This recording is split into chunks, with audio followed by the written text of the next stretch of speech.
Welcome to the stories along the Carson Colorado line. Quagmire. The following happened in the bad winter of 1889-1890. This story is both factual and fiction interwoven. It's loosely based on a local newspaper article, but looks at the night's events as Henry Levy may have seen them, and as they may have been told by Kearsarge station master to the Carson Colorado Railroad train crew the following morning. Remember the earlier video? That video told the events as R.J. Laws and the Carson Colorado Railroad crew experienced them. The video is linked on the end screen and in the description below. Since our goal with this channel is to keep history alive, allow me to ask you this. How would you have acted? In whose shoes would you have preferred to be? Okay, let's jump into Thursday, January 16th, 1890. R.J. Laws and the train crew had wished to know more facts surrounding the rescue they had just been part of, but they had to leave last night before more information came about. However, they knew the station master would keep his promise. Not only knew he pretty much everybody and everything, he could also weave a tall tale out of true facts. The next morning, the train crew ran like a well-oiled machine. They wanted to head out of Keeler early to have time to hear about last night's event. The engine box was glowing just a little redder, and the engine was running just a little faster. With time to spare, the train crew huddled around the hearth in the depot, where the station master settled down with a pipe in hand, ready to tell the yarn intermingled with facts. First, he announced, let me talk of the three key players of the events. All are respected members of the community here and have been living in Independence or nearby for many years, some almost 2 decades or more. Henry arrived in Independence in 1874, started building a hotel business, added a saloon, and when the railroad came in 1883, 4 miles east of town, adding a stage made the most sense in his eyes. Jerry, a saloon keeper too, drives the stage for his brother's hotel business and has been in town since the early days as well. John, the farmer, lives not too far from the station and knows the land in and out because he has been longest in Owens Valley, even before Inyo became a county. Henry is by nature a little subdued, I would say. In his early days in Independence, he was more of a shadow of Isaac Harris, the store owner, Isaac has long sold the store to the Ryans and moved to Frisco. Since Isaac's departure, Henry blossomed a bit, but still seems to be tormented by his Napoleon complex. He always questions everything and has a hard time making calls or decisions. Also, he never ventures far from town or road. The country seems to intimidate him. Last night's events are truly out of character for Henry. I can tell you that. As you know, yesterday was bitter cold and windy. Neither of the three really wanted to be out there. Henry arrived first and came into here. He told me he was expecting an important business partner. He didn't tell me it was Isaac, though. He was pacing up and down, was making even me restless. He kept asking if there was any news, over and over again. Then Jerry stomped in and wasn't too happy either, hearing about the train's delay, but settled into the chair over there and put his hat over his eyes, intending on taking a nap.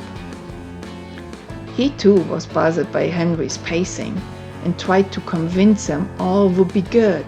The guests were warm and safe on the train.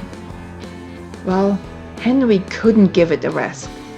He kept bugging Jerry and me, asking, "Can't we drive out there? Can't we drive to the train and get them?" Right during one of those rounds, the depot door slammed open. The wind literally blew in good old John. You know, Farmer John from over yonder. John had walked uphill against the blistering cold wind to get his family, who was returning from Belleville. John sensed Henry's unease of the situation, and in his good old-timer can-do attitude, spurts out that he knows the way. All they'd have to do is drive along the track. What could be the problem? Most of the time, the Owens River is far from the track, so what could go wrong? I tried to warn them.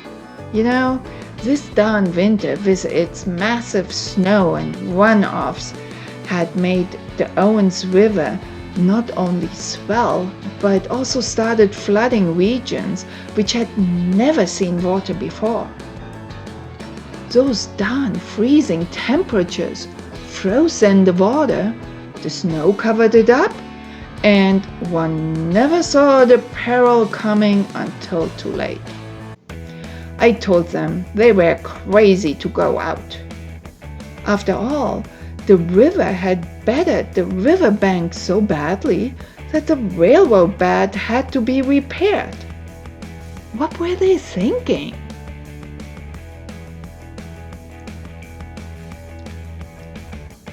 Darkness was about to fall, but not a second longer was Henry in sight. Good old John almost forgot his hat, but I saw him push Henry over and take the reins. I guess John thought it'd be better if he'd be driving the team, since Henry was clearly under some sort of pressure. Jerry followed them. John told me he had chuckled a good time as he was guiding the horses along the tracks. It was easy going, just heading north. The grounds were frozen and the river nowhere close to the tracks. Well, except for where the train was stuck. Henry, beside him, had nervously tapped his right leg the whole way and didn't stop talking. Jerry's rig behind him barely made a sound. Henry just wouldn't shut up.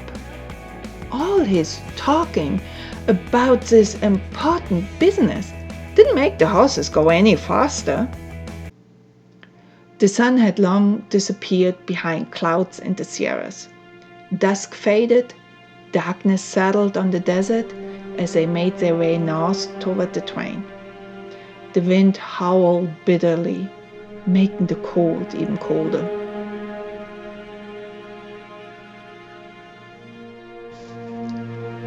About 3.5 miles from the station, John alerted Henry of an ice sheet in front of them, which seemed to be on top of shallow, standing water.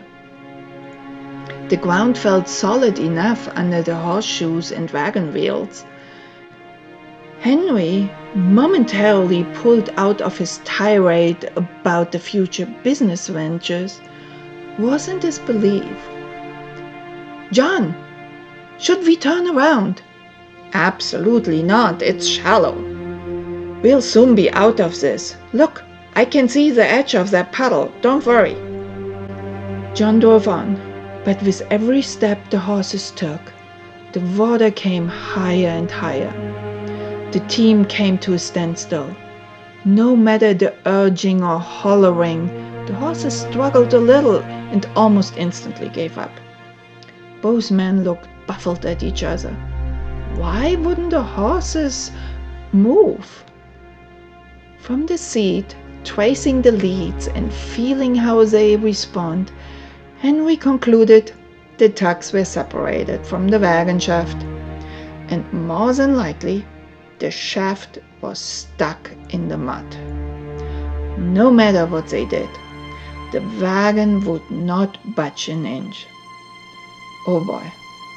And the more the horses moved, aside that the wagon wasn't moving, the horses were sinking deeper and deeper into this quagmire.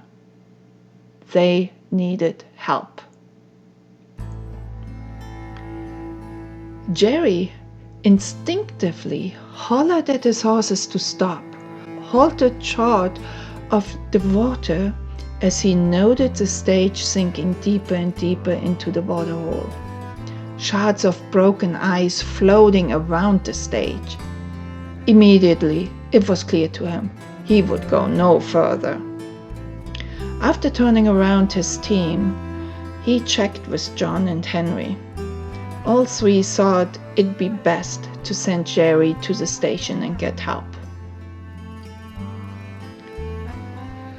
The station master puffed on his pipe and continued. What made Henry do what came next? Only Henry knows. I do not want to assume. Henry told John that he had to get to the train, now that he was so close. John asked him to stay with the wagon and help free the horses, but to no avail. There was no stopping of Henry. In the black darkness, Henry caught a glimpse of solid ground a short distance in front of the team. Reaching that, the train was in reach too.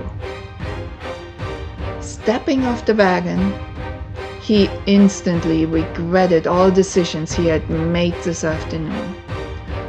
Breast-deep, icy water engulfed him. Short gasps emerged from his mouth. John repeatedly asked him to stay.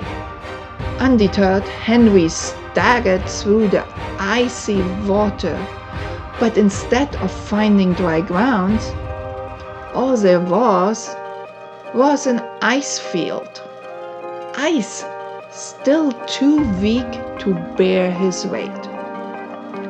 Post-holing, wading through unstable, watery, icy ground, he kept moving toward the train. Henry had no idea how far he had been wading through the soft, murky, icy grounds when he caught a glimpse of light, likely from the train. A short time later, and frozen to the bone, Henry was close enough to see the outline of the slim princess and the warm glow of the train's windows. Just a little further, he would make it as soon as he kept moving, he thought. A familiar sound reached his ears. Frostbite impaired, it took a moment until it jolted Henry. Oh no, the train is leaving! All he could think was, no, stop! He went into overdrive. This could not happen. They should have seen him by now. Why are they leaving? He is desperately waving his arms, yelling, trying to move as quickly forward as imaginable. Then a black abyss opened. From here, You know, don't you? Smirked the station master. Well, in the meantime, Jerry had gotten to the station and garnered some help from the section crew. On their approach to the Quagmire site, they saw that John had managed to get one of the horses freed. Both the horse and rider were on solid grounds, but freeing the second horse took until midnight. Everyone was frozen to the bone when they came in here. It definitely wasn't a pleasant time out there. Henry owes those boys a drink and smoke for sure. After Jerry let us know about the Quagmire situation, we sent word to Henry's wife, Mary. It was she who came with a buggy to pick him up. I bet those two Prussians had a lovely conversation on the ride home. All in all, the word is Henry survived mostly unharmed and his horses too. Now, you may wonder what had gotten into him to make these uncharacteristic decisions that afternoon. Well, only he and Isaac will ever really know. But best of all, the station master chuckled, Isaac wasn't even on the train. All the snow in the Sierras, you know. Isaac is still on the other side of the Sierras. The snowplows haven't been able to open up Donner Summit. Ajay and the train crew thanked the station master, asked him to give their best to Henry, and went on with their day's work.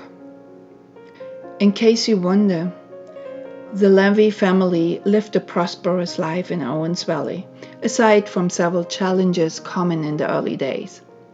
Descendants of them call the valley still home. If you are one of them or know one, please drop a line in the comments. I'd like to know. If stories like these are interesting to you, also let us know in the comments. Repeating myself, and to be very clear, the stories are historical fictions. Newspaper articles leave lots of room for imagination. Thanks for watching. Please share, like, comment, and subscribe to help keeping Slim Princess SP18 steaming.